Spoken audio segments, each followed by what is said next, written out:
আমার প্রিয়তমের চোখের সাথে আমার চোখ মিললে আমার হৃৎপিণ্ডই কেঁপে উঠত।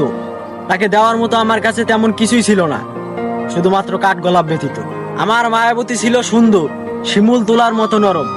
সেও যে ছলনাময়ী ছিল বুঝিনি সে ধরন। এক সময় আমায় দেখলে লজ্জায় লাল হয়ে যেত সে। এখন রাস্তার মোড়ে দেখা হলে এড়িয়ে চলে, ভুলে গেছে বোধহয় আমি কে। মায়াবতীরা এরকমই, মায়া লাগিয়ে হারিয়ে যায়। ওরা বলে জীবনের শেষ অবধি থাকবে, তবে শুরুতেই চলে যায়। আমিও নিরপরাধী নই, দোষ কিছুটা হলেও আমার আছে। আমি জানতাম অর্থহীন পুরুষের জন্য ভালোবাসা না, তবে কেন করেছিলাম তাকে ধরে রাখার বায়না। তাকে নিয়ে লেখে হয়ে গেলাম প্রেম বিচ্ছেদের কবি। মানুষে বুঝলো, সেও বুঝতো যদি। কিছু জিনিসের অস্তিত্ব বাস্তবের থেকে সুন্দর কল্পনায়, তাই সে আজও আমারই রয়েছে, তবে তার অজানায়।